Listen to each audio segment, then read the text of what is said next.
Hey there, I am Tobly McSmith, coming to you from New York City. It is quarantine day, lost count. I am the author of Stay Gold. This book's coming out May 26th from HarperCollins.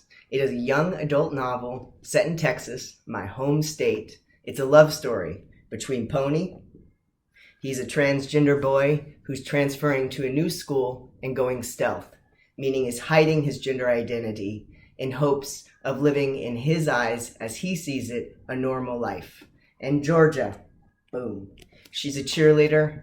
She has reached the peak of popularity at her school, and it turns out that's not at all what she wants out of life. I am so happy to be here today talking to you about safe spaces. In a time when we're stuck at home, safe spaces have never been more important. I think of all the LGBT kids that can't leave their house as much, and maybe their family or their parents aren't as accepting of them or their gender identity, and how hard it must be for them. And that is why safe spaces are so important right now. So what is a safe space? If you look online, there are plenty of different definitions. I found one on Urban Dictionary that called it a place in your house that you can go and cry about politics, which is true, and we all need to cry from time to time about politics. And there's plenty of jokes about safe spaces, but they're actually quite serious. A safe space is a place or environment a person can go to and feel safe from harassment, from discrimination, from physical or emotional harm. And that's why they're so important. And it's too bad we don't live in a world that feels safe all the time for everyone. But we don't, especially for LGBT people. It does get better, but it still isn't safe. And that is why they're so important. So, Pony in my book, we have a lot in common. I'm from Texas. I'm trans like him. But I don't have the bravery he did at a young age. He came out in high school. I didn't come out and transition until many years later once I lived in New York. And before that, I went to college in a place called Lubbock, Texas, a Texas Tech University in Lubbock, Texas. Lubbock or leave it, that's what they said. And it was a great place to go to college. I did have a lot of fun, but it wasn't a great place to be LGBT. The USA Today a couple years ago ranked it number 3 as the hardest place to live for LGBT people based on laws and whatnot. So I definitely did not feel safe there.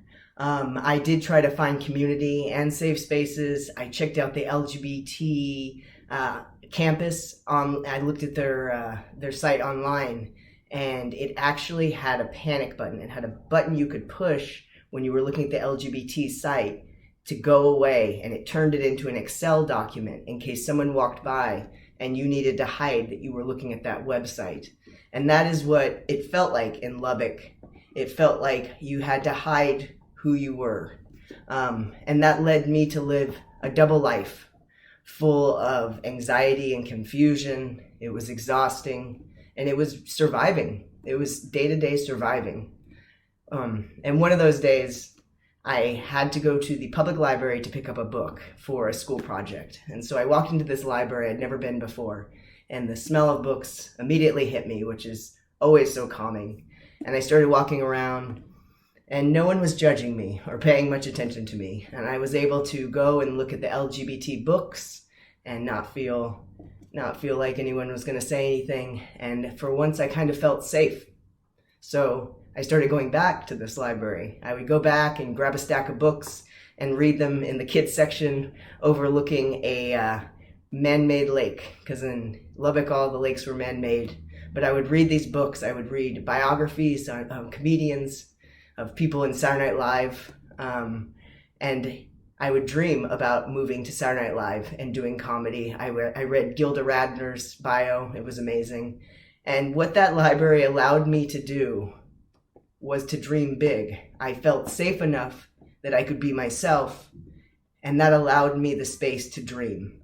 And after I graduated, I moved straight to New York. I met this guy, and now we write parody musicals that play in New York and travel the world.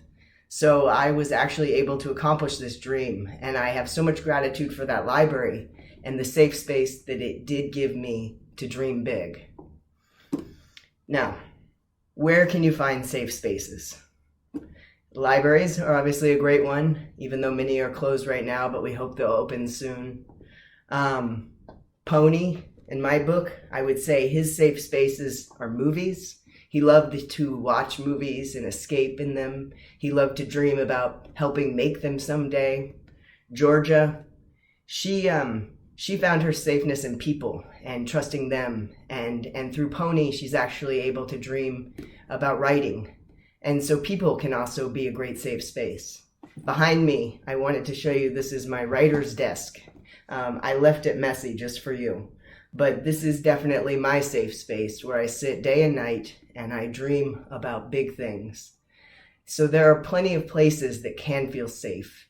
Even curled under your blanket, reading a book or watching Netflix. If that allows you to feel safe, then go to it when you need to. Books are the ultimate safe space. They got me through so much of my childhood and allowed me to dream. Biographies can help you. You can read about people you look up to or people that are doing things that you want to do someday. And fiction, especially fiction, to be able to see yourself in a book through a character or learn about people through characters, that is a safe space. And really, a couple of years ago, when I first got the idea for this book, that is why I wanted to write it. I didn't see a lot of books with people like me, with transgender guys going through wearing binders and thinking about top surgery or getting dead named or getting misgendered.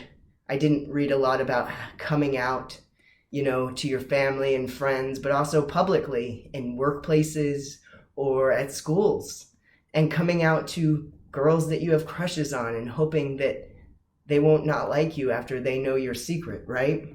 These are all things that I've had to deal with and I put into this book so that it creates a safe space for other trans people, and that so other people can read about our experiences and learn from them and help create more safe spaces.